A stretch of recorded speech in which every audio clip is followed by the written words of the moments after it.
Let's talk about it, Sal. Yo, what's up, Sal? What's up, Blue? What's up, Link? Let's talk about it, bro. First of all,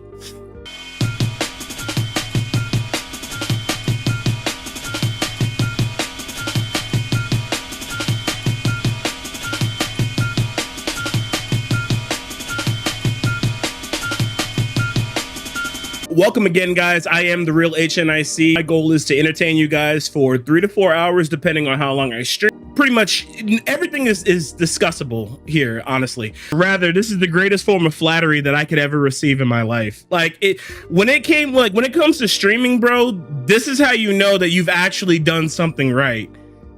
It's midnight in most places. See, trolling doesn't bother me because that's giving me engagement. That's helping me get found. That's helping more eyes on me. I want that. What you're doing is you're showing that you're fixated on me, and I appreciate that. It's just, you know, like, I look and I watch other content creators and I see like the stuff that they have to deal with, and quite frankly, it kind of fucking sucks. Like, you know what I'm saying? Like, I'm glad that I have the perspective that I do, because a lot of people, like, it's so easy to get mad because they're having to deal with nonsense all the time. And it's just like, instead of getting mad at it, try to like psychoanalyze it and try to figure out why they're doing that. They've got nothing else better to do but fuck with you because they love you. In the end of, like, at the end of it, I know that sounds weird, but at the end of the day, it's admiration. And especially like the higher up you go, the more detractors you're gonna get, the more people that want to like try to bring you down. It's like crabs in a bucket. So it's like, you just got to give them the salute. And like I said, well, I didn't say this, but there's a book called Controversy Creates Cash. So it's like, I think people think that if they like put dirt on your name or try to besmirch you, that it'll make people like want to like not fuck with you. But what it actually does is bring more people to your circle and bring more support around you, because people are going to want to defend you when they see what's going on and they see through the smoke and mirrors that other people are trying to like do. So it's like, in a way, they're doing you a favor. It's like free promotion. Not to mention, like, y'all gotta know, man, I'm the nigga that if you give me even a little bit of conversation, bro, I'll talk. We can talk for hours. So it's like, if I see some shit in chat, this is what niggas with no women do or girls do.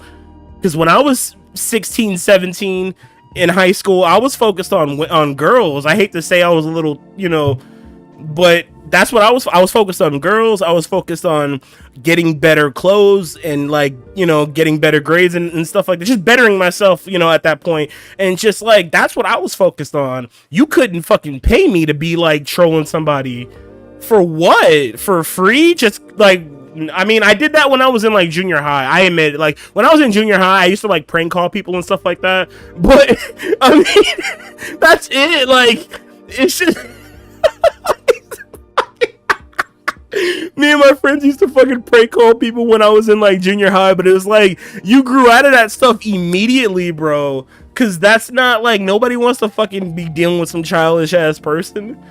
The whole stock market game right now, but it's just like, dude, these motherfucking hedge funds just don't know when to quit. And the cool thing is that like, I've actually had people reach out to me now and they're asking me for like, you know, I'm not a financial advisor. I'm just a dummy who likes to stock. Let me say that now. But it's like, I've had people reach out to me and ask me, when I got in, it was fucking $8. It was $8.01 to be exact. And it was just like, I've seen it go from 801, then there was the battle of $10.01. And it's like, I've seen this stock. I'm not gonna feel like I'm a trailblazer or anything like that, but it's just the fact that I'm participating in it, because GameStop took off, and before, like, when I finally had heard about it, it was too late to buy stocks. That was the problem. That was the main problem. It was too fucking late to buy any stocks. I can't escape stock talk no matter where I go. Link, look, bro, I wasn't big on it either, man. I had no idea like what the stock market even like was. The fact that I was able to catch on to this AMC wave basically when it started. So I'm grinding. I'm like, I've been grandfathered in. And so honestly, it's just a matter of time, man. I don't really want to like, you know, I don't really want to bore you guys with the details, but it's just, it's a fun ride. Like, we started to see big returns in a big way, like in a scary fashion. Like, I'm looking at my phone, watching it go up and up and up and up. And so, it's just like, you have one of those incredible days where you're on cloud 9, and then you have like basically the rest of the week. What happened the rest of the week is that the hedge funds attacked us.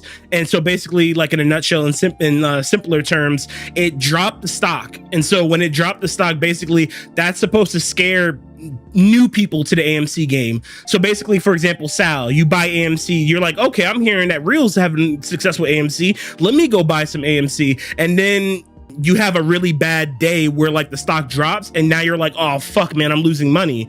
The hedge funds are doing that on purpose because they're trying to scare the average person into selling their stock out of like fear. So the game plan has been to just hold your stock. It doesn't cost anything to hold it. You're not losing anything. It's your stock. The more you hold on to it, the longer that you hold on to it, the more valuable that it becomes. And so it's just been a battle, bro. And it just feels like a nigga's actually doing something that means something. Like when this whole AMC thing blows over, bro, I'll probably invest in some other stuff, but I probably won't take it nearly as serious as this AMC thing. Like I plan to go on and do a lot of other things. This channel, the structure of this channel is probably going to change too, because I've been just thinking, man, like this is my zone right here. I'm not an expert gamer, quote unquote. Like I'm not somebody who's gonna be entering in tournaments. Like I have no desire to be like on a competitive level or like make a name for myself on that note. So that like I'm very laid back when it comes to fighting games on that like particular thing. But even like single player games, I'm not a completionist, I'm not a speed runner. Like I'm just somebody who I pop in a game, I check it out, I have a good time if I like it, and I, for the most part, I just try to complete it. You know, I don't really care about 100%ing it. I don't care about being like number one.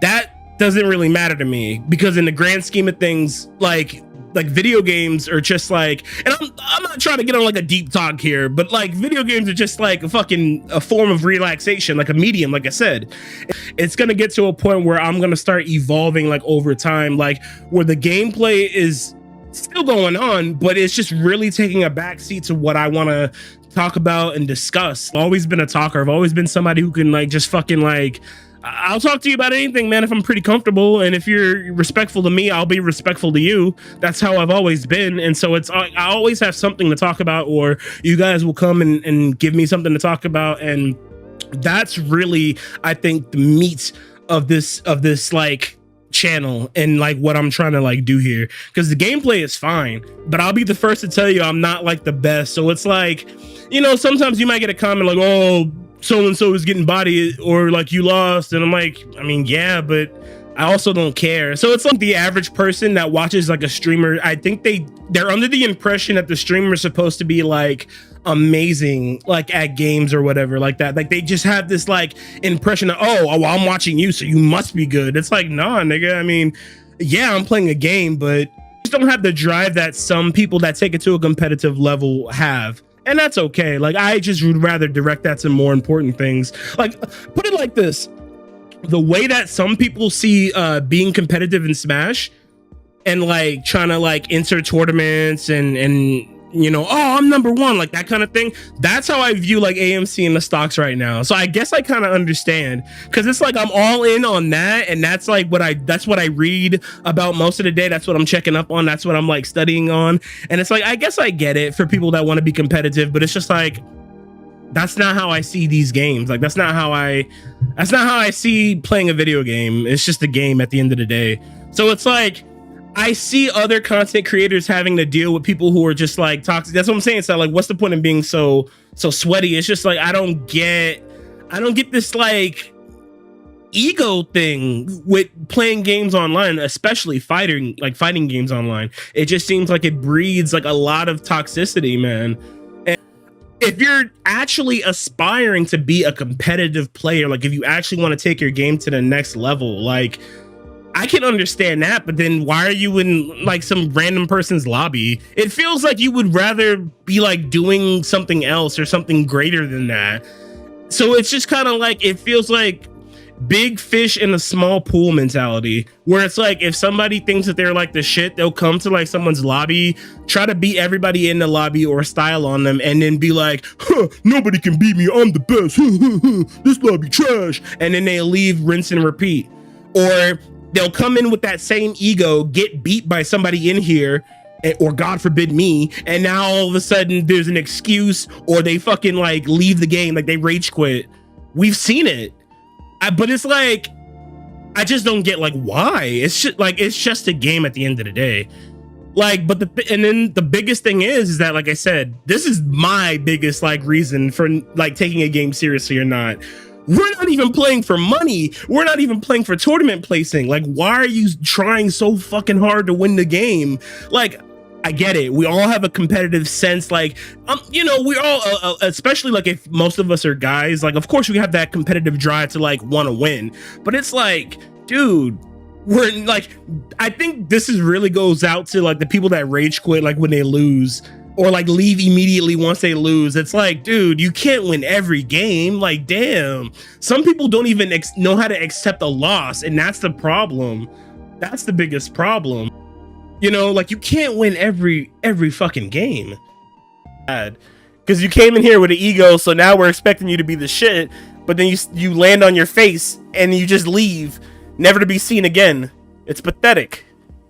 Just like, if you lose, it's okay. Like, no one's gonna shit on you, or at least I'm not gonna shit on you. Like, I never shit on nobody if they lose. Like, it is what it is. There's a few characters in the game, it feels like their playstyle, like, it brings the worst kind of people. The worst kind of people tend to play them. Like, it is what it is. But not all people that play certain characters are bad either. So it's tough. Can't judge everybody the same.